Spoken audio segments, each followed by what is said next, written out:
This is J Music Beats. Check. You know I'm always rocking flywheel shit. I wanna know what it's gonna take for me to blow in this bitch. Should I rock this or should I rock that? Or should I rock this or should I rock that? Okay, it's cool, I think I'll stay in my lane. When I do the hoes choose, it's off the strength of my name. Never met a nigga cooler, I'm just older than you two boys. Don't you think of testing us, we always keep a few toys. Fucking with the new crew, get your whole crew done. Some goons down with me that'll murder just for fun. But jam, tight pants ass niggas need to stop showing your draws. It's hard to tote a pistol if your pants gon' fall. You say you want beef, boy? That's what's up. That's what's up. Or you say you on that fuck shit? Well, fuck it up. I'm on my get money shit, and I'm all about them green. What can I rock? What can I rock on this shit? What can I rock? What can I rock? What can I rock on this shit? What can I rock? What can I rock? What can I rock? What can I rock? Now rock. What can I rock? Your tracks today. We talking to you. Fuck the shame, cause you know what it do. I could come, but I'm moving in life. I could spoil them, but I'm proving them right. We can show it in flight. Take a flight, cause I cruise with the God. Spiritual, shoot with a nod. Cop the coupe with a card. My face, throw the check on the table. Might fuck me a sable. All they calling for, know that they able. They taking hard life, something to do. Got you going past your curfew. Glad your mom promoted you. Birth you, the first crew. I shot the 40, but I know the truth. We getting hard life, right? You get your money, stack it up, and then you take a part advantage, but you're losing any luck. But your borders for the cheddar, gotta make it better. Focus on the change, whatever type of weather. Got the cars parked, secret indictment. Might wanna run, they shoot for your life. Cops cool, shot this fool, that ain't right. Shot the contact, children in life. Fight, cop to the flame, got the proof. What can I rock? What can I rock on this shit? What can I rock? What can I rock? What can I rock on this shit? What can I rock? What can I rock? What can I rock? What can I rock? What can I rock? That's right. Bamma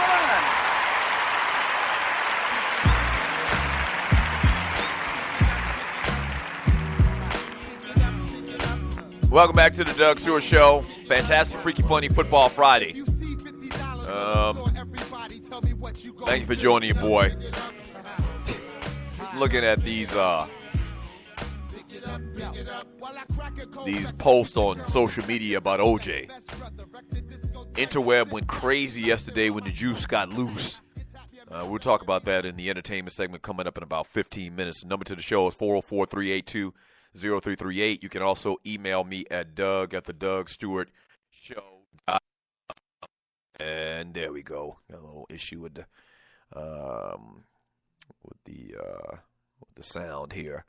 I'm going to read some more messages. Let me quickly mention, though, one quick little basketball story.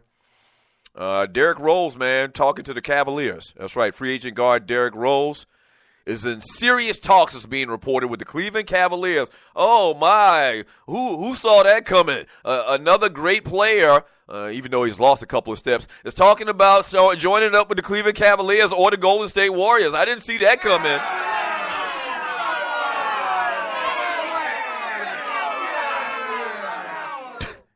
Yeah. Derrick Rose is in serious talks with the Cleveland Cavaliers to join the defending Eastern Conference champions in a one-year contract, sources are saying. Those talks continue. Rose also met with the Los Angeles Lakers on Thursday. Now, that's a good look there. Yeah, that's a good look.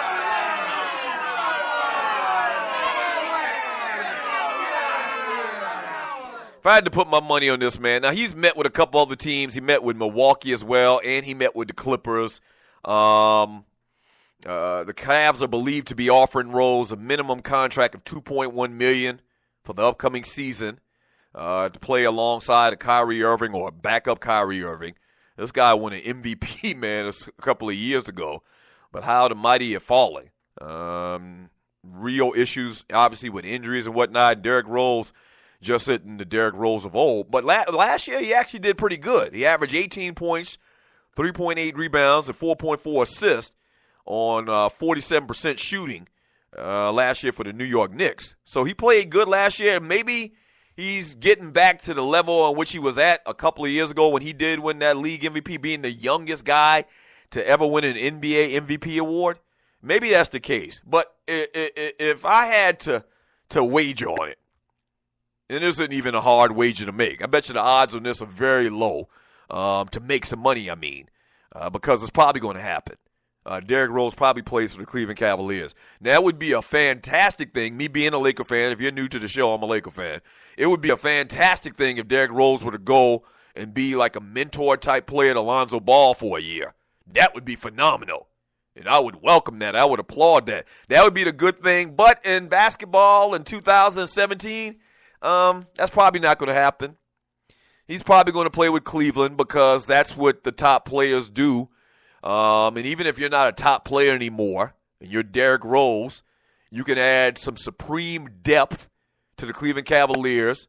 And the way these guys see it in the league today, man, they just want to win a ring, whether they have a big part to do with it or not. See Kevin Durant. Oh, Doug, Kevin Durant played phenomenal. He was the series MVP. Yeah, I contend if Kevin Durant wasn't on that team, they probably still win a championship anyway.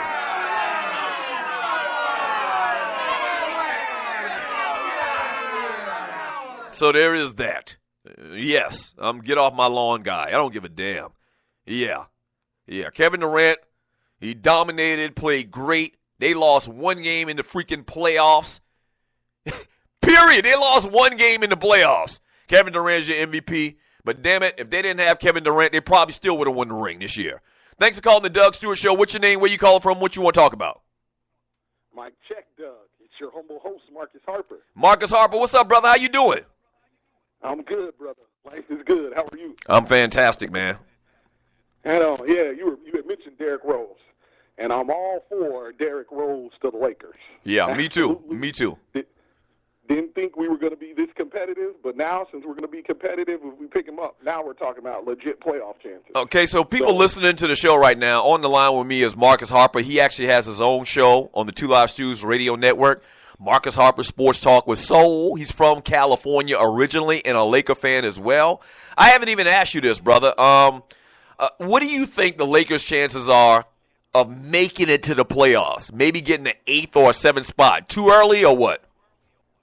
No, this year there's about 4 or 5 teams that are legit in the West.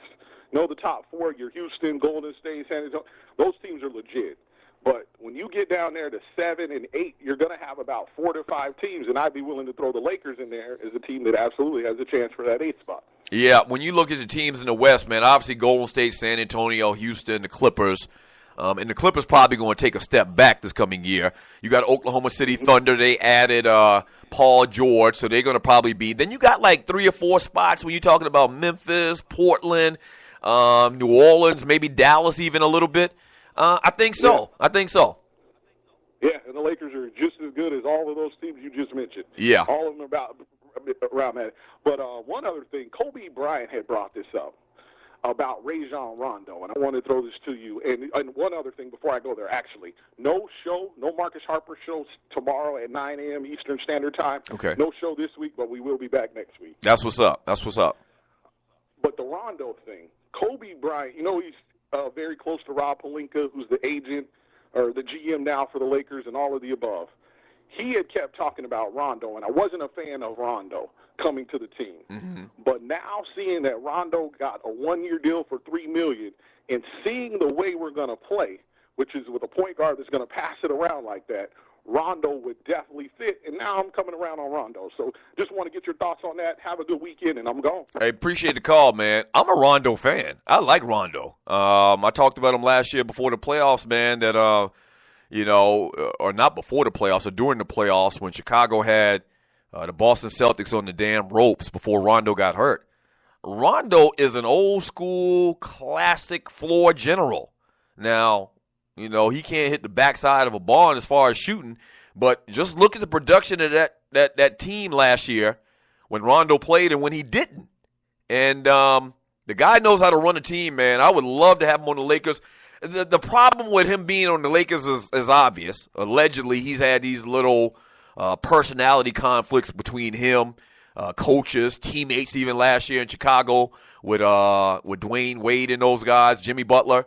So that's kind of, the problem, the issue that you might have in bringing Rondo into that very young team, very young and impressionable team, is the locker room. Like, how's he going to be in the locker room? I don't think that dudes really look at Rondo as being a bad guy. I think a lot of that is media driven. I haven't really heard teammates, at odds with Rondo. They love him in Boston when he was there with the Big Three. Like, they had him as part of the little panel on Kevin Garnett's Area 21 show and didn't have Ray Allen. So it seems like they liked him there. When he was in Sacramento, I believe they didn't have a problem with him out there, really. I don't believe there was a story.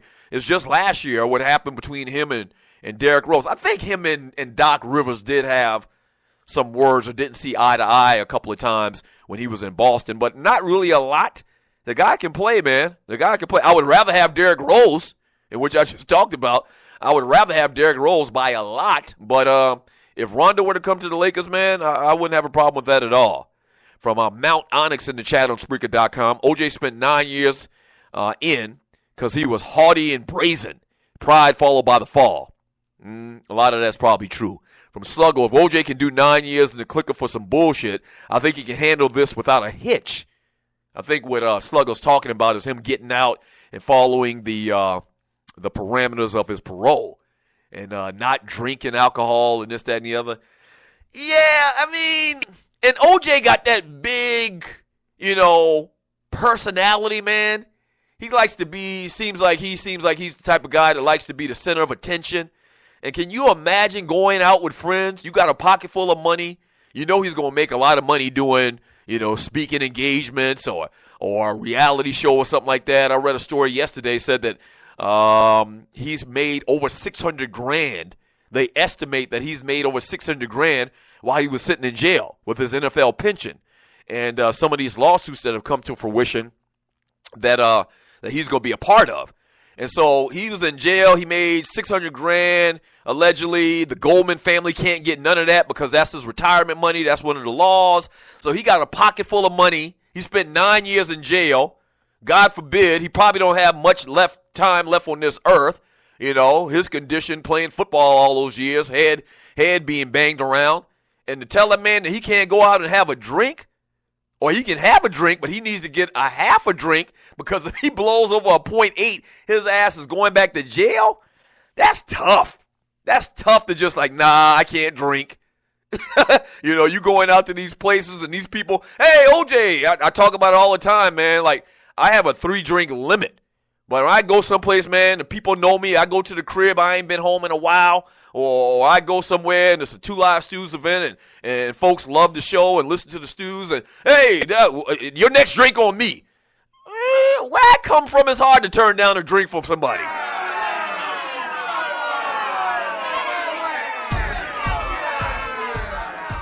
Yeah, that's kind of against Monk scorn a man law. Refusing to drink, somebody else is going to pay for you. And I'm pretty sure that's like that, all over the place. Including where OJ from. Where OJ from? San Francisco? I'm sure in Frisco, somebody offered to buy you a drink, you kindly accept it.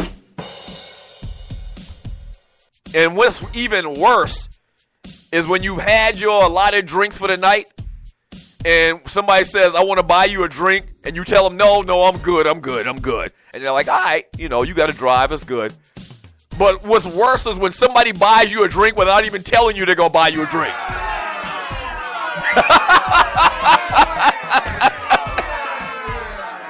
Because you feel committed. You almost feel like it's your duty to drink this drink. We had this thing when I was in college, man, with the bros, man. We didn't, and I'm sure it's not just a Greek thing. But, man, if you spilled an ounce of beer, man, you had repercussions. I'm not going to tell you what the repercussions are because they'll start talking about hazing or whatnot. But there were repercussions for you wasting a drop of beer or liquor with the bros. So somebody just walks up to you and they handing you your favorite stiff drink. They know what you drink because y'all boys. Y'all been out together. Y'all peoples. So they walk up to you with an already mixed drink in their hand. They spent $12, at least in Atlanta. They spend $12 on it. You feel